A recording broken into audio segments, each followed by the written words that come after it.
श्री कृष्ण पितामह भीष्म से मिलने के लिए गए, जो कि सरसैया पर लेटे हुए हैं। निकली हुई इस वाणी को सुनकर द्रौपदी मुस्कुराने लगी। बेवजह मुस्कुराकर कोई आवश्यकता नहीं है। वो मेरी साड़ी उतारने की कोशिश कर रहा था।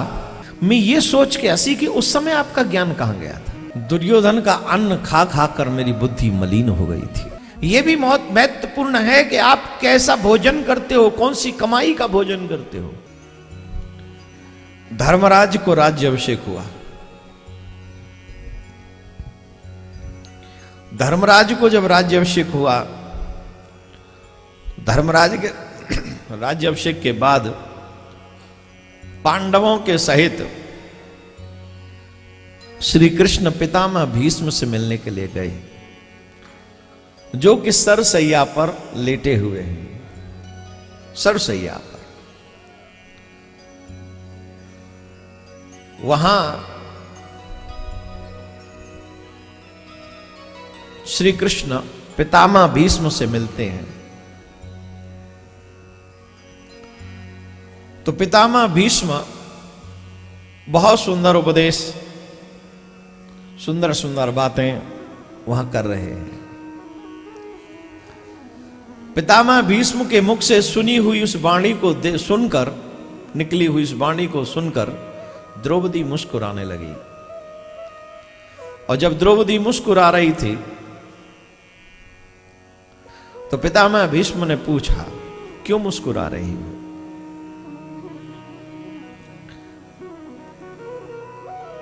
तो पितामह भीष्म से द्रौपदी ने कहा, नहीं पितामह बस ऐसे ही। बोले नहीं, बेवजह अच्छे घर की बहन बेटियां मुस्कुराती नहीं हैं, कोई ना कोई वजह जरूर होगी। जितनी भी बहन बेटियां यहां आई हुई हैं, आग्रह कर रहा हूं ध्यानपूर्वक सुने, शांत चित्त होकर सुने। जिसको आप नहीं जानते हो बेवजह उससे टॉक करना जरूरी नहीं है। राधे राधे करो। कभी मेरा वे ऑफ टॉकिंग भी तो समझा करो। जिसको आप नहीं जानते हो उससे बात करने की कोई आवश्यकता नहीं है। चाहे हम सभी यहीं हैं तो हमें इनसे बात और संबंध, रिश्ता मजबूत करने से बेटर है कि हम उतनी देर भगवान का भजन करें। बेवजह किसी से चर्चा मत करो, बेवजह मुस्कुराकर कोई आवश्यकता नहीं है। आवश्यकता अनुसार आपको समझ, यही सभ्यता हमें डेवलप करती है। बेवजह नहीं हंसना है। हमारे गांव में तो कहते हैं बेवजह हंसो तो लक्ष्मी हमारे घर से चली जाती है। देवी अगर मुंह फाड़ फाड़ के बेवजह हंसे, गांव के बुजुर्ग ऐसा मानते हैं। हो सकता है मैं आप नहीं कह रहा हूं कि आप हंसिए मत, हंसिए, लेकिन अपनों के सामने हंसिए, अपनों के बीच में मुस्कुराइए, कोई प्रॉब्लम नहीं। जब बेवजह आप सबके सामने मुस्कुराते हो तो लोगों को उस समय कहीं और कुछ सोचने को मजबूर होना पड़ता है। वो आवश्यकता आपकी नहीं है।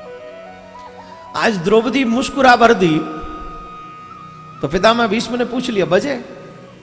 बोले नहीं बस कोई बात नहीं। बोले कोई तो वजह होगी, बिना वजह तो तुम नहीं हंसोगी।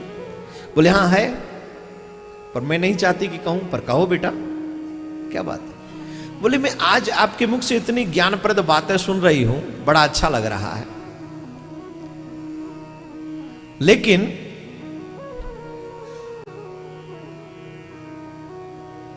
उस समय भी आप वहां मौजूद थे जब दुशासन मेरे को भरी सभा में खींच के लाया था और आप वहां उपस्थित थे। वो मेरी साड़ी उतारने की कोशिश कर रहा था और आप शांत बैठे थे। मैं ये सोच के हंसी कि उस समय आपका ज्ञान कहां गया था, उस समय आप क्यों नहीं बोले। पितामह भीष्म कहते हैं, बेटा तुम्हारा सोचना ठीक है, पर जानती हो एक बात, दुर्योधन का अन्न खा खा कर मेरी बुद्धि मलिन हो गई थी। चाहता था कि अनर्थ ना हो, पर बोलने का साहस नहीं जुटा सका। मेरी बुद्धि मलिन हो गई। क्यों? क्योंकि मैं दुर्योधन का अन्न खा रहा हूं। याद रखिए आप लोग सब, यह भी बहुत महत्वपूर्ण है कि आप कैसा भोजन करते हो, कौन सी कमाई का भोजन करते हो। आपकी कमाई अगर गलत होगी तो आपका मन कभी भक्ति में लग नहीं सकता, मैं दावे से कह रहा हूं। अगर आप गलत कमाई से खाया हुआ अन्न आप खा रहे हैं, कमाया हुआ अन्न खा रहे हैं, तो आपका मन कभी भक्ति में प्योरली नहीं लग सकता। क्यों? उस अन्न का प्रभाव है, उस कमाई का प्रभाव है। आज लोग अधिकांश दिखावा क्यों करते हैं भक्ति का, दिल से क्यों नहीं होता है? क्योंकि उनकी कमाई में खोट है। एक के चार किए हुए कमाई का खोट होगा, डेफिनेटली होगा। उसी से आप रोटी भी खा रहे हो, चलो कमा के बैंक में जमा कर दो, कोई बात नहीं, रोटी भी तो उसी की खा रहे हो। फिर शुद्धिकरण कैसे होगा? जब अन्न, पुरानी कहावत आपने सुनी है भाई, जैसा खाओ अन्न वैसा होगा मन, जैसा पियो पानी वैसी होगी बाड़ी। आप कैसी कमाई कर रहे हो, इस पे बहुत कुछ फर्क डिपेंड है। धर्मराज पितामह भीष्म ने कहा कि दुर्योधन के राज्य का अन्न खाया मेरी बुद्धि मलिन हो गई, और मेरे सामने एक स्त्री का चीर हरण करने की कोशिश की गई और मैं नहीं बोल पाया, ये उस अन्न का प्रभाव था।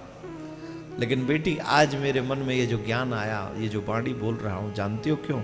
क्योंकि दुर्योधन के अन्न से बना हुआ रक्त तो तेरे पति ने बाण मार मार कर निकाल दिया, सारा रक्त बह गया है। अब जो रक्त बचा है वो शुद्ध और सात्विक रक्त है, और उस रक्त का ये ज्ञान है जो आज तू सुन रही है।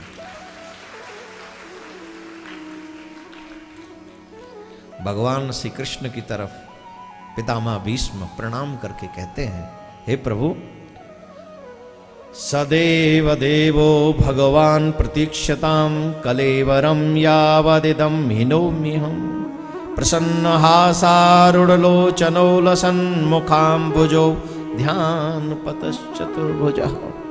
पितामह भीष्म कहते हैं, हे प्रभु, आप केवल लोगों के ध्यान में ही नहीं आते हैं। मैंने तो आपकी सारी कलाकारी महाभारत के युद्ध में भी देखी है। आप कितने बड़े चोर हैं, ये दृश्य मैंने महाभारत के युद्ध में देखा। लोग कहते हैं आप माखन चोर हो, पर यही सच नहीं है कि आप सिर्फ माखन चोर हो। क्या कोई सोच सकता है कि युद्ध में कोई चोरी करेगा?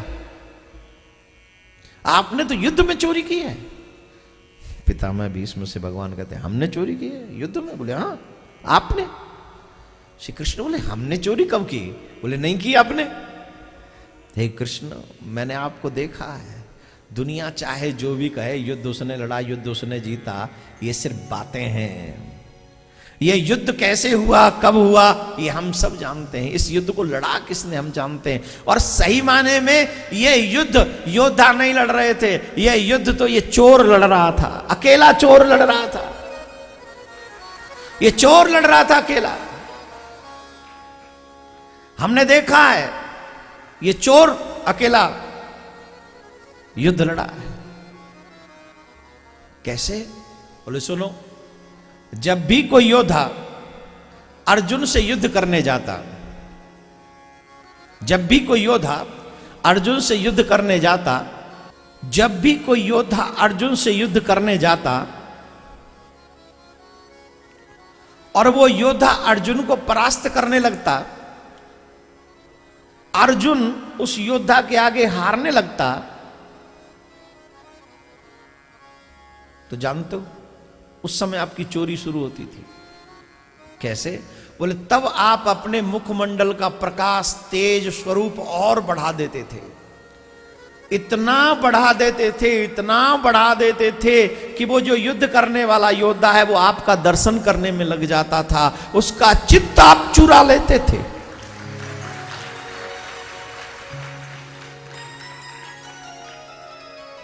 उसका चित्त चुरा, और बेचारा लड़ नहीं पाता था, बेचारा हार गया। वो सोचता था मैं लड़ रहा हूं, लड़ कहां रहा हूं। ओ बंसी वारे के, ओ बंसी वारे ते, बंसी वारे ते मिल गए मेरे दोनों नैन। रही न कऊ काम की। बंसी वारे ते मिल गए दोनों ने, रही न कऊ काम की, रही न कऊ काम की, रही न कऊ काम की, रही न कऊ काम की। हो गई मैं तो घन श्याम की। ओ बंसी वारे ते मिलाए दोनों ने, रही न कऊ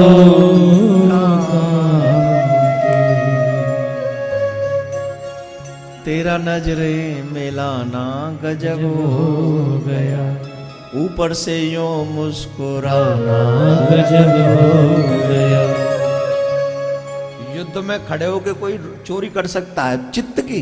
जहां महाराज रण की भेरी बज रही है, ढोल नगाड़े बज रहे हैं, ऐसी ऐसी शंख ध्वनि हो रही है, योद्धाओं का दिल कांपा जा रहा है, क्या होगा? और वहां सरकार खड़े होकर मुस्कुराकर लोगों के दिल की चोरी कर रहे हैं। जो भी युद्ध करने के लायक रहते अर्जुन को हराता है, उसकी तरफ मुस्कुरा कर देख लेते हैं, अपना तेज अपना रूप बढ़ा देते, अपना स्वरूप की शोभा बढ़ा देते, वो देखता ही रह जाता है। और रही न काबू काम की, तुझे देखने के बाद उसी काम कर। हाँ, अब धीरे बजाना, क्योंकि अब तुम्हारे